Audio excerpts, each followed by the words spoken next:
사랑하는 여러분 반갑습니다. 한 주간 날씨가 매우 추웠습니다. 그 추운 날씨 가운데도 여러분 강건하신 줄 믿고 또한 감사합니다. 여러분 오늘 이 시간 여러분과 함께 우리는 교회는 특강 세 번째 교회의 종류에 대해서 함께 살펴보려고 합니다. 먼저 지난 시간 우리가 배웠던 교회의 정의에 대한 내용을 먼저 복습하겠습니다. 교회의 정의에 있어서 교회라는 단어가 구약과 신약 성경 모두에 사용되고 있는데 구약 성경에는 직접적으로 교회라는 단어가 쓰이진 않지만 이 교회가 의미하는 그 내용을 담고 있는 단어가 사용되었다. 그 첫 번째는 가을이고요. 두 번째는 에다입니다.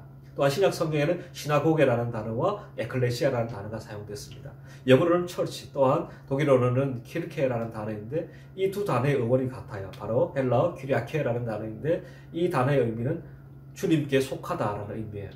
바로 교회는 주님에게 속한 것, 주님의 것, 주님의 소유라는 것을 알 수 있고 또한 우리는 고백할 수가 있습니다. 또 교회에 대한 정의가 여러 가지가 있는데 살펴보면 교회는 부르심을 받은 하나님의 백성들의 모임이고요. 교회는 살아계신 하나님의 교회입니다. 교회는 진리의 기둥과 터입니다. 또한 그리스도의 몸이 교회이고요. 또 이 몸의 머리가 바로 주님이시고요. 또 이 몸의 지체가 바로 성도들입니다. 또한 교회는 그리스도의 신부이기도 하죠. 또한 교회는 바로 주인이 예수님이십니다. 또한 교회의 직분은 교회의 주인 되신 그 예수님께서 성도들에게 주신 매우 소중한 것입니다. 이러한 교회의 정의를 우리가 함께 살펴봤습니다. 오늘은 이제 세 번째 교회의 종류에 대해서 함께 살펴보도록 하겠습니다.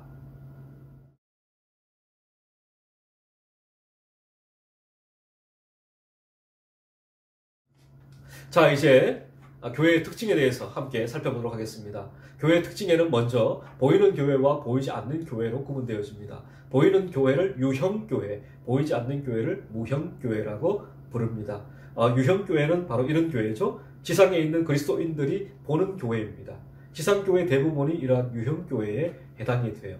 또 유형교회 멤버들은 택함을 받은 자와 택함을 받지 않는 자가 함께 뒤섞여 있죠. 근데 중요한 것은 인간의 눈으로 택함을 받은 자와 택함을 받지 못한 자를 구분해낼 수가 없는 거죠. 조직신학자 루이스 볼컴은 유형교회를 이렇게 소개하고 있습니다.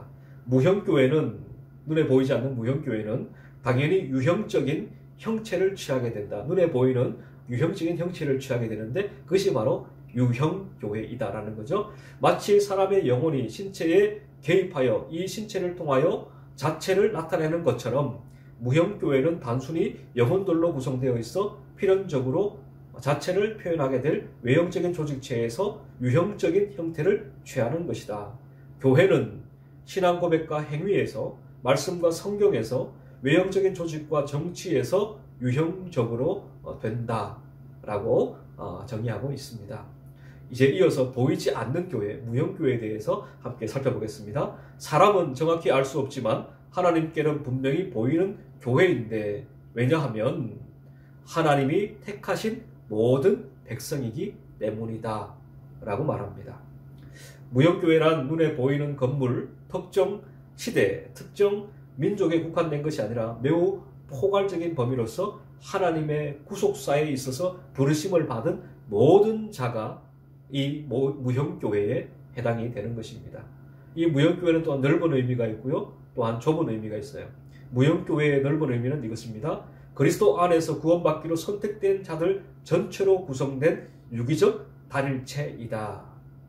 이미 세상을 떠나 그 영혼이 천국에 가 있는 자들과 현재 지상에서 신앙생활을 하는 자들과 아직 세상에 태어나지 아니한 피택자들, 그리고 지상에 있으나 아직 부르심을 받지 아니한 피택자들 전체를 포함한다. 이게 아주 넓은 의미에서의 무형교회의 의미예요.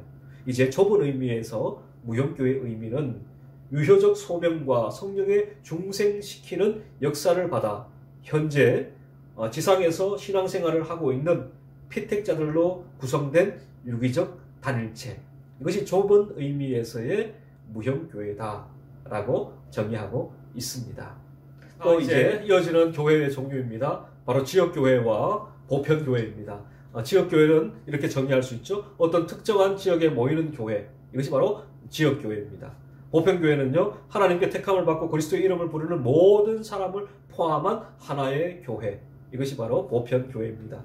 좀 더 구체적으로 보편교회는 하나님의 택하심을 입고 그리스도의 이름을 부르는 모든 사람을 포함하는 하나의 교회를 말할 때 쓰는 표현입니다. 교회는 하나님의 성령으로 거듭나고요, 동일한 한 성령으로 세례를 받아 그리스도의 지체가 된 모든 사람들로 구성이 되죠. 이것이 보편교회입니다. 또한 지역교회는 개교회 혹은 지교회는 보편교회가 한자리에 모일 수 없기 때문에 신앙 고백과 민족과 혹은 전통을 따라 모이는 각각의 교회를 가리키는 표현입니다. 우리는 모두 이 땅에서 사는 동안 지교회, 개교회에 속해 있습니다. 바로 우리는 부산에 있는, 또한 사직동에 있는 부전교회에 속해 있죠. 이 부전교회가 바로 지역교회, 지교회, 개교회인 것입니다. 자신이 보편교회의 일원인 것만을 주장하고 개교회의 일원이 되기를 거부한다면 이 사람은 무교회주의자이며 잘못된 교회론을, 교회관을 가지고 있는 사람이라고 말할 수 있다는 거죠. 지역교회는 어떤 한 지역 안에 있는 신자로 인정된 사람들의 단체를 말하고요, 앞서 말씀드린 것처럼 성경에 보면 예루살렘 교회라든지 안디옥 교회라든지 갈라디아 교회라든지 에베소 교회라든지 빌립보 교회라든지 또 오늘날 수영로 교회라든지 호산나 교회라든지 또 부전 교회라든지 이러한 교회들이 지역 교회라고 말씀을 드릴 수가 있습니다. 자, 이제 또 하나의 종류, 바로 조직체 교회와 유기체 교회로 나누어집니다. 조직체 교회는 먼저 직분을 중심으로 제도적으로 조직된 교회를 가리킵니다. 유기체 교회는 그리스도의 몸으로서 각각 은사를 받은 대로 은사를 따라 섬기는 교회를 가리키는 것입니다. 먼저 조직체 교회를 살펴보면요, 이 비생명적인 연합체입니다.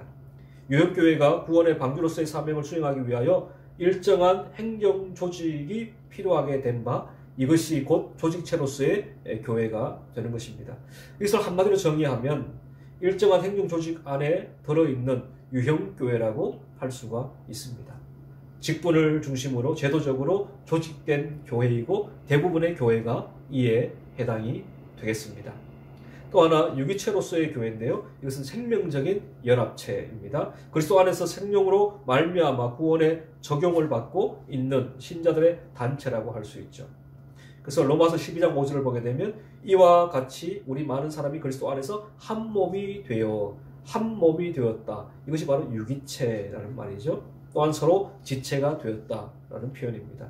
각자가 그리스도의 몸으로서 자신이 그리스도의 영으로부터 받은 은사를 따라 섬기는 것에 중점을 두어 분류한 교회, 이게 바로 유기체적인 교회이다라는 거죠. 또 하나 교회의 종류에는 바로 지상교회와 천상의 교회로 나누어집니다. 어디에 위치하고 있느냐에 따라서 이것은 구분되어집니다. 천상에 있다면 이것은 천상의 교회입니다. 이 땅에 있다면, 지상에 있다면 이것은 지상의 교회라고 분류할 수 있다라는 거죠. 교회가 있는 곳에 따라서 천상의 교회가 되고 또한 지상의 교회가 되는 것입니다. 또 하나 교회 종류에는 전투하는 교회와 승리한 교회가 있습니다. 전투하는 교회는 비진리, 즉 영적인 전투 가운데 있는 교회를 가리키는 것입니다. 특별히 사단 마귀 귀신들과 영적인 싸움을 벌이는 이 땅의 교회가 바로 전투하는 교회라고 말할 수가 있죠. 따라서 에베소 6장 12절과 13절을 보게 되면 우리의 씨름은 혈과 육을 상대하는 것이 아니요 통치자들과 권세들과 이 어둠의 세상 주관자들과 하늘에 있는 악한 영들을 상대함이라. 13절 그러므로 하나님의 전신갑주를 취하라. 이는 악한 날에 너희가 능히 대적하고 모든 일을 행한 후에 서기 위함이라. 따라서 우리가 이 땅에서 전투를 벌이는데 이 땅에서 벌이는 전투는 영적인 전투다. 그것을 우리에게 가르치고 있는 거죠. 그런데 중요한 것은 이 지상교회가 벌이고 있는 이 전투하는 교회, 영적인 싸움, 영적인 전투는 그리스도로 말미암아 이미 승리가 보장된 싸움이다라는 것입니다. 그러므로 우리는 믿음으로 담대히 전진하고 또 전진해야만 하는 거죠. 요한복음 16장 33절을 보십시오. 너희가 환난을 당하나 담대하라. 내가 세상을 어떻게 해요? 이기었노라. 그렇게 선포하고 계십니다. 고린도전서 15장 57절에도 우리 주 예수 그리스도로 말미암아 우리에게 승리를 주시는 하나님께 감사하노니 그랬어요. 이미 승리를 우리에게 주셨다라는 거죠. 또한 승리하는 교회가 있는데 이미 구원을 얻고 전투를 마친 천상에 있는 교회를 가리킬 때에 승리한 교회라고 부르죠. 루이스 벌컵은 이 승리한 교회를 이렇게 묘사합니다. 지상의 교회가 전투적 교회라고 하면 천상의 교회는 승리적 교회라고 한다.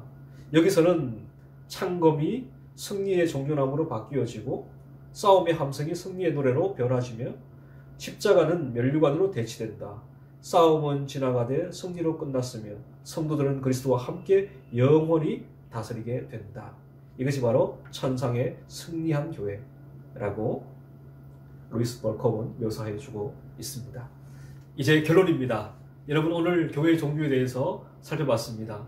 보이는 교회와 보이지 않는 교회, 유형교회와 무형교회, 또 지역교회와 보편교회, 조직체 교회와 유기체 교회, 또 지상의 교회와 천상의 교회, 전투하는 교회와 또한 승리한 교회, 이런 다양한 교회의 종류들을 우리가 함께 살펴봤는데요. 이제 우리가 속한 교회가 어떠한 교회인가를 여러분 설명을 하실 수가 있을 겁니다.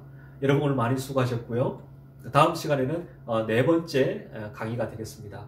바로 교회의 표상에 대해서 우리가 함께 살펴보겠습니다.